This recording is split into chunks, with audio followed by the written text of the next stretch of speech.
ये खबर KR मंगलम university द्वारा प्रस्तुत की गई है।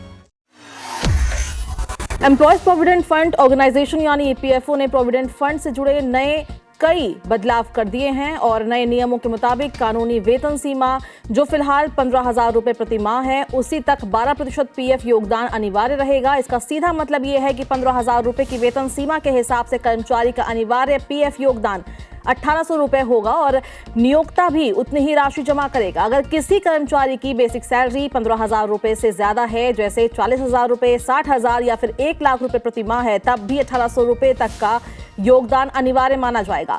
इससे अधिक राशि का PF योगदान अब स्वैच्छिक होगा, यानी कर्मचारी चाहे तो अपनी इच्छा से अतिरिक्त योगदान कर सकता है।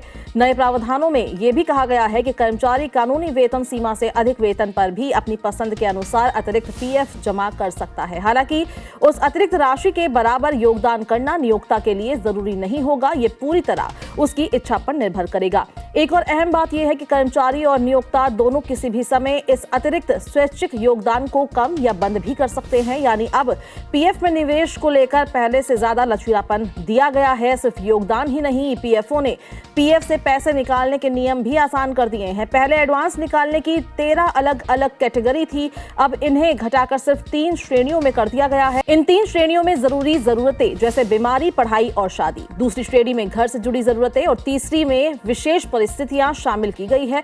इससे PF निकासी की प्रक्रिया पहले के मुकाबले सरल हो जाएगी। एक और बड़ा बदलाव यह है कि अब पात्र बैलेंस का 100% तक एडवांस निकालने की अनुमति दी गई है। हालांकि इसके साथ यह भी शर्त रखी गई है कि खाते में योगदान का कम से कम 25% हिस्सा न्यूनतम बैलेंस के रूप में बना रहना चाहिए। नई स्कीम में कॉन्ट्रैक्ट पर काम करने वाले कर्मचारियों के लिए भी प्रावधान स्पष्ट किए गए हैं। यदि कॉन्ट्रैक्ट अलग से रजिस्टर्ड नहीं है तो ऐसे कर्मचारी के PF योगदान की जिम्मेदारी प्रिंसिपल एम्प्लॉयर यानी कि मुख्य नियोक्ता की होगी। इसके अलावा कंपनियों के लिए भी कई नए कंप्लायंस नियम लागू किए गए हैं। अब हर नियोक्ता को स्कीम लागू होने के 15 दिनों के अंदर फॉर्म V या फॉर्म 5 के जरिए एक संयुक्त रिटर्न दाखिल करना होगा, जिसमें कर्मचारियों का Aadhaar, PAN, universal account number, gross wage और EPF वेज जैसी जानकारी देना अनिवार्य होगा। EPFO का कहना है कि इन बदलावों का मकसद कर्मचारियों को रिटायरमेंट सेविंग से ज्यादा आजादी देना और पूरी व्यवस्था को पहले से ज्यादा सरल और पारदर्शी बनाना है।